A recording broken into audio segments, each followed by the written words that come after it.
Here, and I'm doing another one of my build recommendation videos. This is how personally I would build brands. This is a Armageddon, that's the fire-based one, and this is a Ignite Trickster-based variant. The reason why I'm saying Ignite Trickster, one, I really like Ignite. Ignite's actually a really solid League starter, and two, it has the safety net that if it turns out the Armageddon brand is god-awful, you drop like 5 points and you're playing a Fireball Ignite build, and Fireball Ignite is amazing. To give you context of how good it is, my friend Derek got a day 2 Shaper kill in our White Items private league in basically complete SSF gear using weapons which were 1 Balefire and then a rare sword, and the only mod on the rare sword was crafted attack speed. Really solid build. You can get all the content done on it, absolutely no problem with nothing. Really solid. So, what's the thought process? Why Trickster over Hierophant when Hierophant has the brand nodes? If you've seen my Call to That video, you're kind of in for a few repetitions, but TLDR, Frenzies, and Power Charges are incredibly powerful. Weave the Arcane is just insane. Attack and cast speed, the Mana Stain really good for Mom. Patient Reaper, Life Mana on kill, some bonus damage, more damage, just If you're wondering why I don't take EE, I would use the EE ring. The Ziggy D ring got buffed this patch.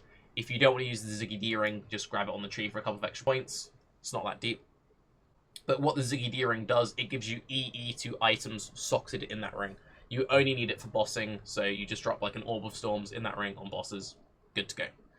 So the core idea of the tree is we're getting all the nice brand nodes, and again, just explaining something which some people don't understand about brands. There's a limit to the amount of brands you can have out at once, and there's a limit to the amount of brands you can have on enemies. So this node here gives you can cast 1 additional brand. This node gives you can cast 1 additional brand. And this node, you can have a additional brand attached to an enemy. As far as we're aware, you can only have 2 brands attached on an enemy. There might be either a unique item, a fated prophecy item, or a helm enchant, which gives you a 3rd. But currently the cap is 2. This node at the bottom here just gives you brand, quality of life, and a little bit of damage. The Hierophant brand node reads as following. You can cast 1 additional brand. Enemies take 10% increased damage for each brand attached to them. So because you can only attach 2, this is a 20% more global. Very strong if you're doing group stuff, because this will apply to the entire group. So why am I doing Trickster over this? So Trickster has 15% more damage with dots, and again this is an Ignite build, so a dot build, through Prolonged Pain, and the Frenzy charges add up to more damage than this thing here. Also, having the reduced cooldown recovery on the brand recall, the way that brands and brand recalls work, if we open up Paint, and we go back a few steps. So, in this scenario, we have the 5 red stars are the 5 brands. Because we're a Hierophant, we have 5 brands, right? And this yellow-looking star thingy is the boss. You press brand recall, you summon all of your brands together, and they go, and they do crazy damage, and they all stack, and they shotgun, and it looks sick, right? Well, this is the thing. With Ignite builds, you only need 1 big Ignite, and then that's it. You don't need to, spam hit the enemy. All of your brands converging and doing big explodey damage. For a upfront hit build, if you're doing, a pure hit crit, Storm brand build, great. Definitely go Hierophant. For an Ignite build, you just need 1 big Ignite. So you don't need to be spam recalling them. I also think the playstyle is just going to be casting a singular brand to clear the map. For Ignite builds, you drop 1 brand in the middle of a pack, Meteor comes down, everything gets ignited, everything prolifts, and then the brand jumps around that pack. You don't need to spam recalls, just cast once, and then recall them into single target. So, when you recall 3 into single target, you get 1 big Ignite, that's it. You don't need to do it with 5, 6, 7, 8, 9. Another reason why I don't think these quality of life nodes aren't as great as they seem to for that particular thing. The other thing is, since we don't know how good this build will actually be, if it turns out it isn't that great, you just drop the brand nodes, pick up the minion nodes, and you're sat on a really nice Fireball Trickster build, which is going to delete all the content in the game. This skill tree's got loads of damage in it. The only missing damage is Breath of Flames up here, but it's got loads of damage in there. Getting the minion nodes eventually, getting some like really nice fossil crafted stat sticks is going to be huge, and it's just a really nice safety net. That being said, totems are always going to be insane. So if you league start it as a brand Hierophant and it turns out brands aren't that good, you can just respec into totem stuff. When it comes to what nodes I would take for a Hierophant, I'd obviously take the brand node because it still gives you that 20% more damage there, and the additional brand cooldown recovery speed on the recall and attachment, just nice quality of life. I would take this node, Divine Guidance for the Super Mom, and then I'd probably take Arcane Blessing. You could also take Pursuit of Faith. Pursuit of Faith gives you a very strong global ramping 6% increased damage per enemy killed by you or your totems recently. This node is so sleeper. This is just a ramping generic damage steroid. This is a really nice way to scale Ignite. A really nice way to scale Ignite. If you're going like full DPS, you do Sign of Purpose, Pursuit of Faith, and Arcane Blessing and say fuck Supermom.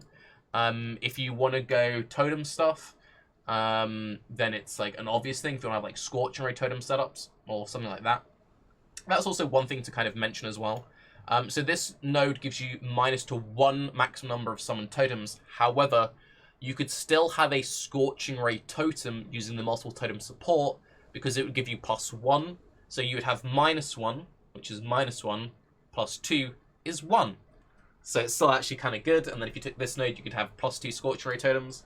And I think that either a self-cast Scorching Ray through Balefire or a Scorching Ray totem is going to be a really nice support for this kind of setup. So yeah, this is a very solid build. You get to play a fun new skill, and if it turns out the new skill is a bit underwhelming, you drop like 5 skill points, that's it, and you've got a 10 out of 10 Fireball, Ignite, Trickster, League Start, let's go. When it comes to gearing and stuff, we really don't know what the new Veiled mods will be. That's another reason why I've been recommending a lot of Mind Over Matter builds to people. Mind Over Matter builds is like, you just get to level 90 or whatever, and it's like, boom, you've got like 3k life, 2k mana, no gear equipped, no nothing, let's go. When it comes to what sort of gear you're looking for, just a Tabula is really all you need to start it off with. A Balefire for that nice extra single target, and then fill in the rest of your gear with life and mana where you can get it. And then it's really just, you know, do you want to be a tricky boy? Do you want to be a Hyro boy? Since I kind of glossed over it a little bit, one of the nice things about Arcane Blessing and Illuminated Devotion, it gives you a little bit of AoE. Now, the AoE is nice because it will scale your prolif range a little bit, but all the bonus, like, spell damage from Arcane Surge doesn't actually scale your Ignite.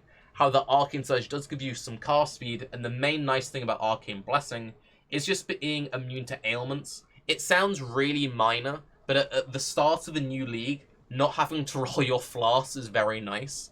That being said, we do have Einhar coming back, and we can Mastercraft on flasks now. So, yeah, it's not that big of a deal, to be honest. And the more I think about it now, yeah, the less powerful this node is. I think I'd actually just go Sign of Purpose, Divine Guidance, Pursuit of Faith, and then either Conviction of Power for some endurance charges, maybe even Sanctuary of Thought, or Illuminated Devotion, still got the AoE. It's like, it's pretty strong, obviously. It lets you use more unique flasks, but are you really gonna have, like, a bunch of insane unique flasks, like day 1, day 2 of a league? 4 points? Nah. For people saying, but Tarke, why Trickster, why Hyro, why not go Elementalist? Because, like, isn't the Prolif really powerful? Just the Ignite Prolif gem is really strong by itself. The Ignite Prolif gem gives you a bunch of more damage in there, and it just gives you Prolif, and that's really solid. So, yeah, that's really a 10 out of 10. Muy buen. Also, just glancing over to the timer, I see we're actually only on 9 minutes 20. So I'm going to just briefly explain once more how brands work. So you do the thing, and then you do the thing, and then you recall it onto the mob, and then a big explosion happens, and everyone is happy, and it's big dipper damage. So again, you do brand, recall, and then you get big deeps. I'm Tarke. I hope you have a wonderful start on the Betrayal League. Have a good day. Bye-bye.